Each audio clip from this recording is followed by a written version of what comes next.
Pela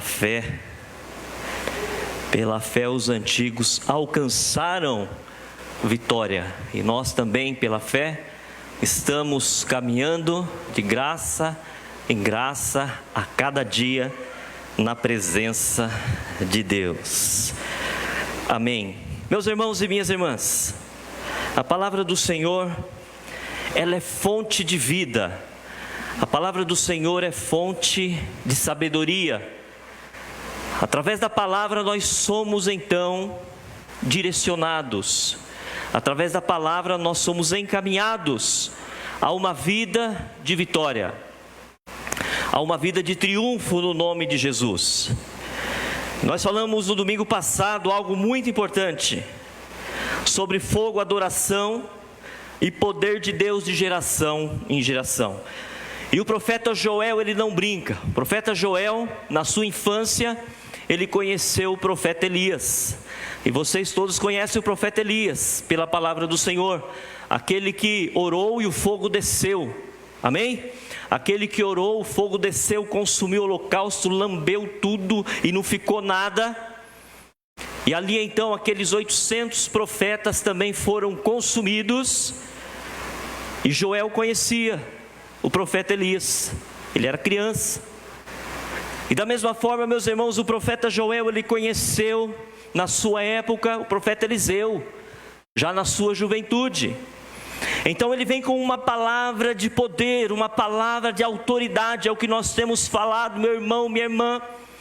O crente tem que ter autoridade. A questão, meus irmãos, não é o diabo na peleja, a questão é a falta de Jesus na peleja. Se nós temos Jesus na peleja, o inimigo já perdeu.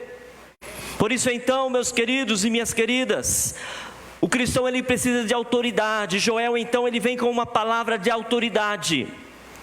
Autoridade sobre Israel, e ele fala de geração em geração, narrai aos filhos aos seus filhos, e os filhos dos filhos aos seus filhos.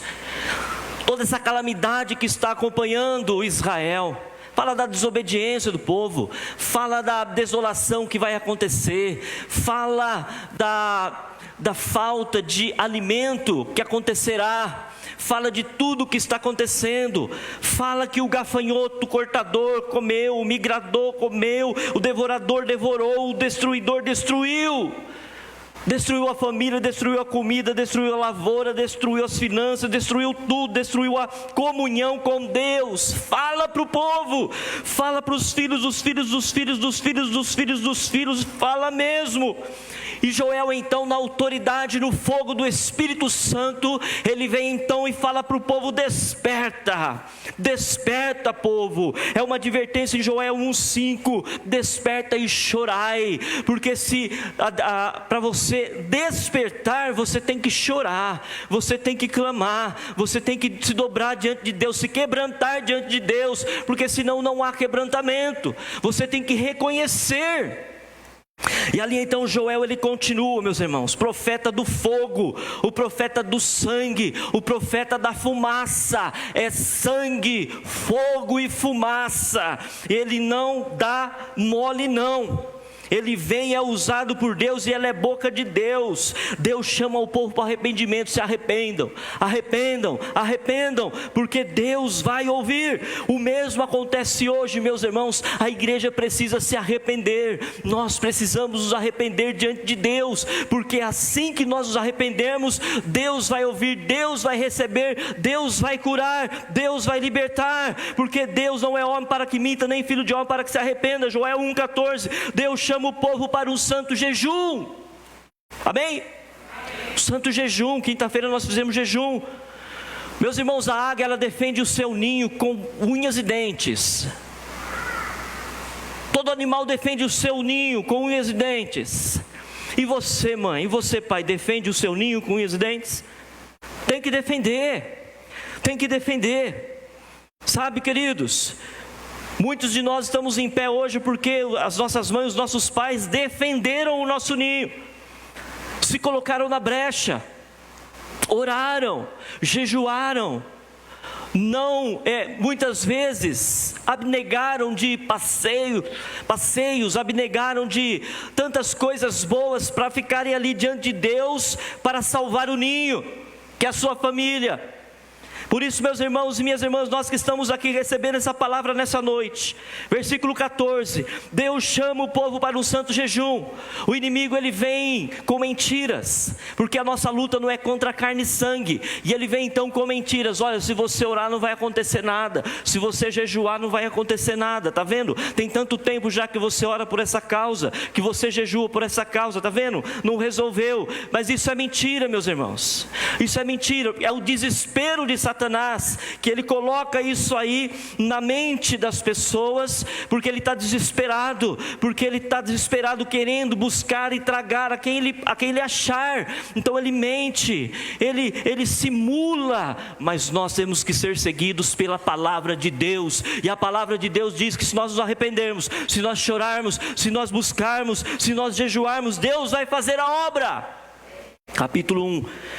No capítulo 2, meus irmãos, de Joel, há uma unidade do povo de Deus. Aí então o povo foi chamado, foi advertido, foi admoestado por Joel, e o povo recebeu a admoestação.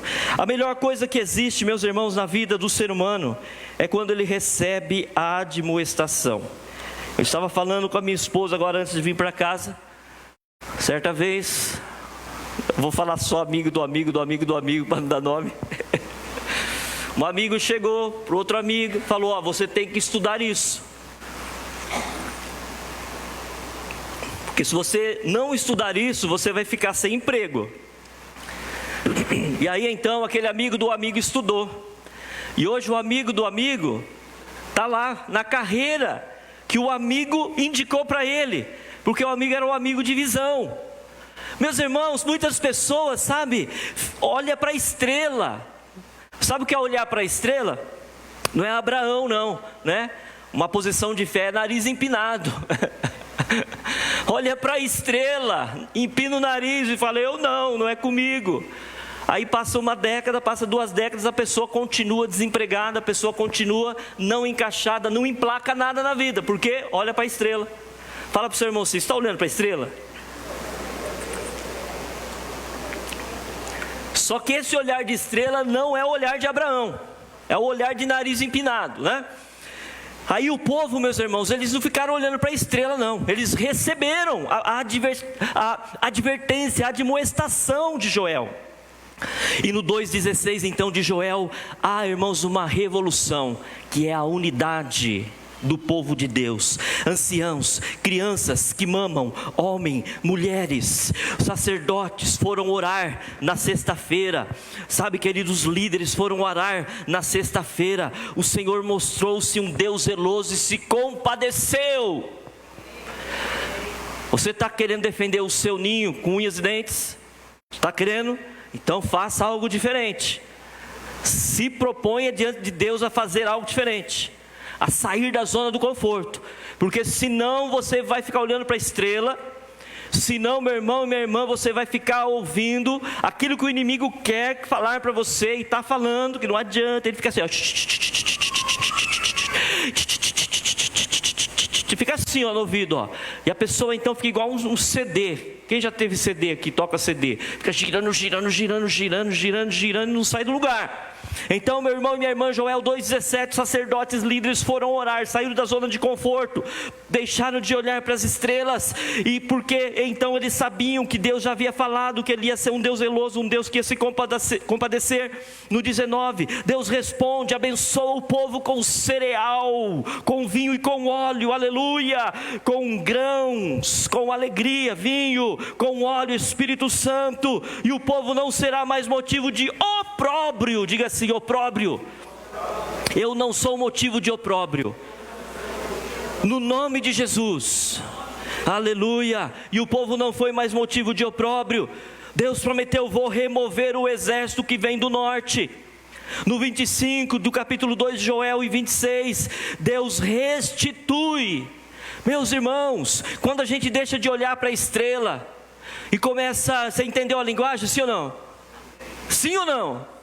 Quando você deixa de olhar para a estrela e começa a praticar a palavra de Deus, Deus restitui. Deus não é homem para que minta, nem filho de homem para que se arrependa. A palavra do Senhor fala, é verdade, se cumpre. Deus então, meus irmãos, Ele falou: vou restituir, vou dar prosperidade, eu vou tirar o gafanhoto do meio de vocês. Virá aí um vento, e esse vento vai levar o gafanhoto, e tudo que o gafanhoto migrador tirou, eu vou devolver. Tudo que o devorador devorou, eu vou devolver. Tudo que o cortador cortou, eu vou devolver. Tudo que o gafanhoto destruiu, eu vou devolver, e comereis abundantemente. Aleluia! Dê uma salva de palmas para Jesus, igreja. Isso se chama prosperidade, devolução, restituição. Deus promove um avivamento total. Ele derrama do seu Espírito sobre todos, sobre os anciãos, sobre os jovens, sobre os adolescentes, crianças. Mostra os seus prodígios e libera a sua salvação a todos aqueles que invocaram o seu nome. E sangue, fogo e fumaça serão no meio do povo de Deus, serão derramados no meio do povo de Deus. Porque eis que naqueles dias, Joel 3:1, eis que naqueles dias e naquele tempo em que removerei o cativeiro de Judá e de Jerusalém. Aqui então, no capítulo 3 de Joel, Deus já está fazendo um acerto de conta. Eu vou remover o cativeiro de Judá e de Jerusalém. Meus irmãos e minhas irmãs, capítulo 1, Joel narra a situação do povo, uma situação de calamidade, e chama o povo, exorta o povo, adverte o povo para orar, para jejuar, para se arrepender, para se unir. E uma vez que isso acontece, no capítulo 2, vem a profecia: eu vou tirar o gafanhoto, aleluia. Levanta a mão para o céu e fala: eu recebo essa palavra, que o gafanhoto saia da minha vida, da minha despensa, das minhas finanças, do meu relacionamento, aleluia. Meus irmãos, Deus promete no capítulo 2, e Ele profetiza através de Joel. Deus dá uma palavra profética que lá em Atos se cumpre, que é o derramamento do Espírito Santo. No capítulo 3 de Joel, meus irmãos, nós percebemos então que Deus cumpre a sua palavra. Ele vai remover o cativeiro de Judá e de Jerusalém. Meus irmãos, essa palavra, quando ela vai para o Novo Testamento, remover o cativeiro, é lá a palavra de Paulo aos Efésios capítulo 6, de 10 a 20, quando então o apóstolo Paulo fala no 12, porque não temos que lutar contra a carne e sangue, mas sim contra principados, contra potestades, contra os príncipes das trevas deste século, contra as hostes espirituais da maldade nos lugares celestiais. É isso que Deus faz hoje nas nossas vidas, é isso que Deus fez com o povo de Israel, tirando literalmente o exército que vinha do norte contra Israel. Deus então agora, meus irmãos, no Novo Testamento, Deus então Ele dá uma palavra profética, já anunciando o derramamento do Espírito Santo.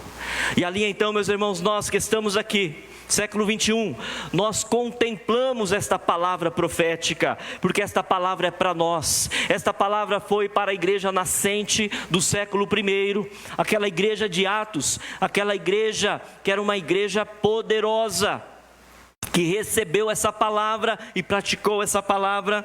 Nós então, meus irmãos, também fazemos parte desta igreja, e nós fazemos parte e estamos diante desta profecia. E Joel 3 então, meus irmãos, Deus então, Ele concretiza, Ele libera uma palavra então de conquista sobre o povo. Ele cumpre a sua palavra. Por quê? Porque o povo orou, porque o povo se arrependeu, porque o povo jejuou. Meus irmãos, olha o valor da oração, o valor do jejum, o valor do arrependimento. Nós vivemos dias que nós não podemos, meus irmãos, vacilar, não é? Nós temos que estar na rocha, nós temos que estar na videira verdadeira que é Jesus Cristo, enxertados nessa videira. Uma vez que nós recebemos Jesus como nosso Senhor e Salvador, Rei e Mestre, então nós somos enxertados na videira. Jesus é a videira verdadeira, e quando nós estamos na videira, então nós não podemos, meus irmãos, sair, nós não podemos nos desconectar da videira, porque, queridos, coisas vão acontecer, coisas horríveis. Mas quando eu falo coisas horríveis, eu não estou falando de coisas materiais, sabe? Eu estou falando de coisas espirituais, porque o apóstolo Paulo fala que o homem carnal, ele não entende as coisas espirituais. Então, meus irmãos, quando um crente que aceitou Jesus, que professou o evangelho, que foi enxertado na videira verdadeira, ele recebeu o cumprimento da palavra sobre a vida dele, então ele se desconecta, ele dá um vacilo, sabe? Então, meus irmãos, ele passa a ser um crente carnal. Ele não entende mais as coisas espirituais. Ele pode até se esforçar, ele pode até pregar o evangelho para as pessoas, e direitinho, ele pode até falar da Bíblia, porque ele conhece, mas ele não entende mais os mistérios espirituais, porque o apóstolo Paulo fala que o crente carnal não entende, meus irmãos, e é disso que nós temos que nos libertar, e é isso que Deus prometeu para o povo de Israel: eu vou tirar os seus inimigos, eu vou remover os exércitos diante de ti, eu vou livrar vocês, eu vou remover o cativeiro. Meus irmãos, ser crente carnal é um cativeiro, sim ou não? É um cativeiro, porque você está num cativeiro e não percebe que está no cativeiro.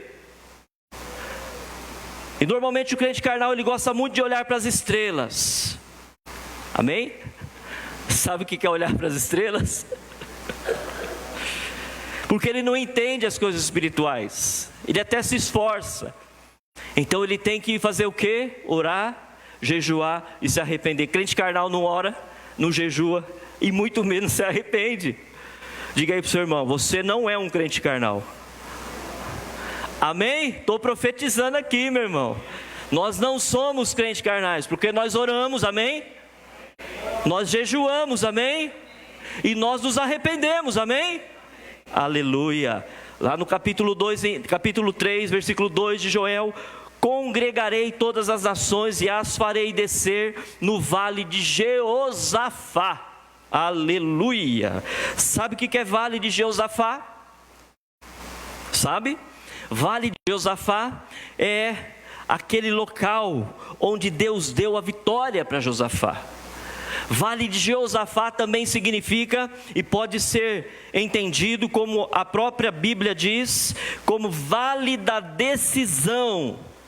Vale da decisão. Por que vale da decisão, meus irmãos? Porque ali, quando Josafá foi lutar com os amonitas, quando ele foi lutar lá com o rei Senaqueribe, ele estava ali naquele vale de Jeosafá. E ali o povo decidiu louvar e adorar a Deus e receber a palavra. Essa batalha não é sua, você não tem que pelejar. Essa batalha é minha, é dia, meus irmãos. É dia e é hora de nós colocarmos verdadeiramente a nossa batalha nas mãos de Deus. É vale de decisão, meus queridos, está na Bíblia, vale de Jeosafá, onde multidões no vale da decisão, porque o dia do Senhor está vindo, o dia do Senhor está chegando, e nós estamos no vale da decisão, e nós estamos no vale de Jeosafá. Ali o Senhor pode ganhar a sua luta, ou ali o Senhor pode não vencer a sua luta, vai depender de você se arrepender, orar e jejuar. A vitória é certa, meu irmão. Não é só música, não. Não é só canção de adoração, não. Vai dar tudo certo. Vai dar tudo certo. Se a gente... Obrigado, irmãos. Vai dar tudo certo, mas não é só música, não. É verdade. É real. É bíblico. Mas nós temos que nos arrepender, nós temos que orar, nós temos que vigiar, nós temos como que uma águia defender o nosso ninho, com unhas e dentes. Defenda o seu ninho, se coloque na brecha. Meus irmãos, a profecia de Joel, ela é algo maravilhoso. depois da morte e ressurreição de Cristo, eu creio que é o fato que nós podemos mais evidenciar na Bíblia, que é a descida do Espírito Santo. E nós, igreja, hoje nós participamos dessa bênção, porque Joel, ele profetizou lá no 2:28 de Joel. O que ele profetizou no 2:28, meus irmãos e minhas irmãs? Um avivamento total, onde os anciãos teriam então sonhos, e os jovens teriam visão. E ali então, o Espírito do Senhor se derramaria sobre toda a carne, e todos que invocassem o nome do Senhor Jesus seria salvo. Isso nós encontramos no Novo Testamento, na igreja de Atos dos Apóstolos, e hoje no meio da igreja aqui, na igreja Ipino.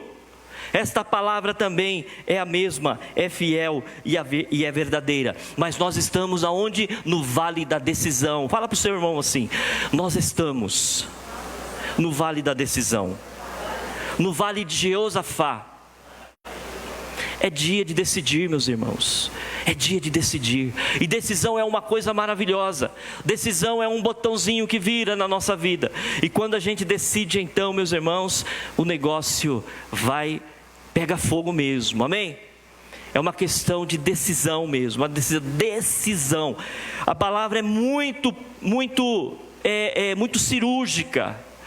A palavra de Deus, ela vem mesmo como uma espada ali, como uma flecha, com uma espada de 2 gumes, que ela vai lá na medula, entre a medula e o nervo ali, na medula ali, ó, e atinge o profundo de cheio. Aleluia, glória a Deus. Eu louvo a Deus, porque Deus está falando conosco aqui nessa noite, e muitas pessoas que estão hoje aqui, assim como eu, estamos no vale de decisão. Então é dia de nós decidirmos a defender o nosso lar, a ir para a batalha, a ir para a guerra, a ir para a adoração, a ir para o louvor, e ir mesmo crendo que Deus, Ele faz a obra. E o Espírito Santo, meus irmãos, fez a obra lá no meio de Joel, no meio de Israel, na profecia de Joel. E o Espírito Santo também está fazendo a obra hoje aqui, amém? E começará a fazer nas nossas vidas agora, porque é renovo constante, meus irmãos, é renovo constante, é renovo todos os dias. A palavra do Senhor diz lá em Efésios, meus irmãos, enchei-vos do Espírito. Nós temos que nos encher do Espírito, enchei-vos. O apóstolo Paulo fala esta palavra em uma de suas cartas: enchei-vos do Espírito. E enchei-vos do Espírito, meus irmãos, é interessante que essa palavra significa buscar o enchimento todos os dias, porque muitas vezes nós não estamos cheios. Quando Jesus, Ele ressuscita, olha só que coisa interessante, quando Jesus ressuscita, Ele se apresenta aos seus discípulos e fala: paz seja contigo, e sopra o Espírito sobre eles, sim ou não? Sopra o Espírito sobre eles, e eles recebem o quê? O Espírito. Aí depois, meus irmãos, lá em Pentecoste, o Espírito Santo desce. Aí depois Paulo lá na frente fala para os irmãos: enchei-vos do Espírito. Mas como que é assim, enchei-vos do Espírito? Todo mundo já recebeu o Espírito, Jesus já soprou o Espírito. Então por que ainda tem que se encher do Espírito? Aí é uma coisa, meus irmãos, que o Espírito Santo falou assim na nossa mente aqui: olha só, tem que buscar constantemente, tem que se alimentar todos os dias, tem que buscar transbordo do Espírito Santo, tem que transbordar do Espírito Santo. Aqueles discípulos estavam cheios, mas eles não estavam transbordando. Eles tinham recebido o Espírito que Deus tinha soprado neles, mas depois veio uma outra palavra de comando: enchei-vos. E esse verbo enchei-vos no grego está no auristo. Isso significa que é um encher contínuo, sem parar, constantemente. Por isso então, igreja, lá em Lucas 24:49, quando Jesus fala: e eis que sobre vós envio a promessa de meu Pai, ficai porém na cidade de Jerusalém, até que do alto sejais revestidos de poder. Sem poder, irmãos, nós não conseguimos servir o Deus Altíssimo, porque sem poder nós não temos autoridade. O inimigo, ele vai dar uma coça na gente, com essa palavra, coça, vai dar uma coça. É assim mesmo que fala? Hã? Assim como ele deu naqueles jovens lá, que foram expulsar um demônio. E ali eles foram expulsar aquele demônio. O demônio olhou para ele: olha, conheço Paulo, conheço Jesus, o que Paulo prega, e conheço Paulo, mas vocês não conhecem não. Correu atrás dele, deu uma coça, porque eles não tinham poder e nem autoridade. Por isso então, meus irmãos, Jesus está falando aqui: ficai, porém, na cidade de Jerusalém, até que do alto sejais revestidos de poder. Meus irmãos, esse revestimento está ligado com o enchimento. E este revestimento está ligado com o fogo do Espírito Santo.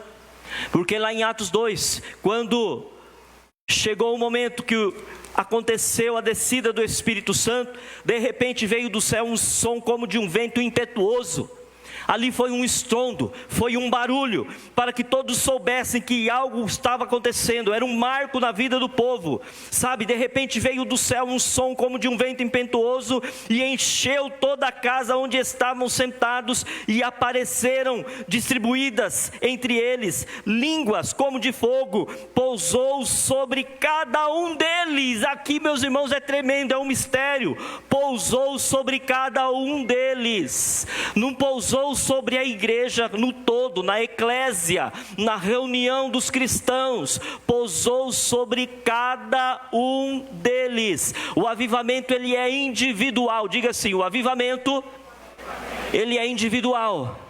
Ele começa a partir de mim. A palavra do Senhor diz que caiu sobre cada um. Às vezes o avivamento vem, o poder vem, cai no marido, não cai na esposa. Cai na esposa, não cai no marido. Cai no casal, mas não cai nos filhos. E ali então, meus irmãos, nós precisamos então entender que é cada um. Assim como a nossa entrada no céu é individual, ela não depende de outra pessoa a não ser de nós mesmos. Entregar os nossos corações para Jesus e servi-lo com todo o nosso coração. Então Jesus falou: vocês vão ser revestidos de poder. Lá em Atos 1:8, o que acontece lá em Atos 1:8? Mas recebereis a virtude do Espírito Santo, que há de vir sobre vós, ser-me-eis testemunhas, tanto em Jerusalém como em toda a Judéia e Samaria, até os confins da terra. Meus irmãos, para que então nós recebamos este poder, nós precisamos então permanecer na presença de Deus, permanecer unidos, permanecer firmes, permanecer, meus irmãos, diante das calamidades, permanecer diante de todas as situações, porque o Espírito Santo, ele vem e ele pousa sobre cada um, e ali então cada um vai ser enchido, cada um então vai receber a sua porção do Espírito Santo, e cada um então, meus irmãos, vai receber poder e autoridade dos altos céus. Por isso então, meus irmãos, a igreja de Atos dos Apóstolos era uma igreja de fogo, adoração, poder de Deus. E nós também temos que ser uma igreja de fogo, de adoração, uma igreja de poder. Não dá para querer ser o contrário, meus irmãos. Não dá para pensar algo diferente disso. Porque o fogo queima. O fogo queima os nossos pecados. O fogo queima os pensamentos impuros. O fogo queima, meus irmãos, todo o entulho. O fogo queima todas as impurezas. Por isso que lá em Levíticos a palavra do Senhor fala que o fogo não pode se apagar no altar. O altar é você, a sua vida, você é o altar de Deus, e o fogo de Deus não pode se apagar em você, porque quando o fogo de Deus se apaga, meus irmãos, há um esfriamento. Quando o fogo de Deus se apaga, o que resta senão cinzas? Então, meus irmãos, nós temos que querer essa palavra para nós temos que receber essa palavra de vitória, porque houve um grande avivamento na época de Joel. e Deus ouviu o povo. Deus restituiu o povo. Deus, meus irmãos, deu cereal, deu vinho, deu óleo, porque o povo orou, o povo se arrependeu, o povo jejuou, o sacerdote orou, o sacerdote chorou, o sacerdote se arrependeu. Quando eu digo sacerdote, é o povo de Deus de modo geral, porque lá em 1 Pedro diz que hoje nós somos sacerdócio universal. Então todos nós somos sacerdotes de Deus. Então nós precisamos chorar, precisamos nos arrepender, precisamos nos colocar diante de Deus, sentir o fogo do Espírito Santo. O altar que somos nós, não pode faltar fogo. Aleluia, glória a Deus. Atos 2:1 diz: cumprindo-se o dia de Pentecostes, estavam todos reunidos no mesmo lugar, e de repente veio do céu um som como de um vento veemente, impetuoso, e encheu toda a casa em que estavam sentados. Foram vistas, meus irmãos, por eles línguas repartidas como de que fogo, como de que fogo. Meus irmãos, é tempo de despertar, amém? É tempo de despertar, isso é um bem para nós mesmos. É tempo de nós, focarmos o nosso olhar em Jesus. O Senhor Jesus, Ele morreu para que você, para que eu pudéssemos ter vida, e vida em abundância. Muitas pessoas estão rejeitando essa vida, mas nós não podemos ser uma dessas pessoas, de rejeitar a vida que Jesus, só Jesus pode dar. Aleluia, glória a Deus. Em Atos 4, meus irmãos, todos foram cheios do Espírito Santo. Olha só, todos foram cheios. Mas como assim, pastor? Jesus já não tinha soprado o Espírito sobre eles? Eles já não haviam recebido o Espírito Santo? Irmãos, o que nós entendemos com isso? Nós entendemos com isso que a palavra do Senhor, ela é dinâmica, ela vai acontecendo. Você que aceitou Jesus, você que viveu uma vida, na presença de Deus, você que foi muito atuante no corpo de Cristo, no passado, hoje, no presente, tem que permanecer. Por quê? Porque é o encher, é o que Jesus falou aqui, e todos foram cheios. Os discípulos, eles já haviam recebido o Espírito Santo, porque Jesus havia soprado o Espírito Santo sobre eles. Mas aqui em Atos, quando Jesus morreu, e quando Jesus caminhou com eles por 40 dias, e Jesus foi assunto aos céus, e depois veio o Pentecoste, e Jesus mandou o Espírito Santo, ali então os discípulos foram cheios. Somente cheios do Espírito é que nós conseguimos fazer a obra de Deus. Se não tiver cheio do Espírito, meu irmão, nós fazemos a obra na nossa força, e na nossa força a gente cansa, na nossa força a gente decepciona, na nossa força a gente estriba, na nossa força a gente capota, porque nós não conseguimos fazer a obra de Deus, meus irmãos. Jesus é o mestre dos mestres, professor dos professores, teólogo dos teólogos, engenheiro dos engenheiros, advogado dos advogados, médico dos médicos, professor dos professores. Jesus é tudo de bom. As empresas, o mundo corporativo, todas elas se baseiam nos ensinamentos de Jesus. Mas, meus irmãos, a obra de Jesus tem que ser no fogo, tem que ser na autoridade, tem que ser no enchimento do Espírito Santo, senão não funciona. Senão nós vamos, meus irmãos, nos decepcionar, vamos ficar decepcionados. E nós vamos falar assim: puxa vida, até a torcida dos santos é organizada, a melhor torcida do mundo. E na igreja, as pessoas não conseguem ser unidas. Puxa vida, e vamos ficar conjecturando, Vamos ficar conjecturando. Isso, meus irmãos, é coisa de crente carnal, que não entende o sobrenatural, porque no sobrenatural, meu irmão, há poder, há enchimento do Espírito Santo, há maturidade, há crescimento, há amadurecimento espiritual. Nós nunca enxergamos com o olho material, sempre com o olho espiritual. Então nós vamos saber por que a igreja tem tanto conflito, tem tanta perseguição, tem tanto tumulto, porque a luta não é contra carne e sangue. Então nós precisamos perseverar. Isso aconteceu na época de Jesus. Os discípulos chegaram ali para Jesus, uma das mães dos discípulos falaram: Senhor, deixa o meu filho sentar à sua direita e o outro à sua esquerda. Ela queria os dois filhos, um de cada lado de Jesus. Isso é conflito. Sabe, meus irmãos, ali então havia conflito entre eles, entre Pedro, sabe, entre Paulo. Havia conflito entre eles, mas meus irmãos, entre Barnabé, sabe, havia conflito, mas era uma igreja cheia do Espírito Santo, que eles resolviam os conflitos e seguiam em frente, e Deus operava, e Deus curava, e Deus transformava, e Deus renovava, e Deus, meus irmãos, multiplicava a cada dia mais, as pessoas aceitavam a Jesus, e a igreja ia multiplicando. Meus irmãos, uma vida cheia do Espírito Santo é uma vida aonde então nós oramos, nós jejuamos e nós nos arrependemos. Esse é o princípio de Deus ouvir a sua oração e tirar o gafanhoto da sua vida. O cortador, o migrador, o destruidor, o migrador. Deus quer tirar isso da sua vida. Mas você precisa de uma decisão. Vale de Jeosafá, vale da decisão. Nós estamos nesse vale da decisão. Naquele dia, meus irmãos, no vale da decisão, o anjo do Senhor, ele matou 185 mil homens inimigos de Israel. E Israel não moveu um dedo, porque Israel decidiu deixar Deus lutar a sua luta. Israel decidiu então jejuar.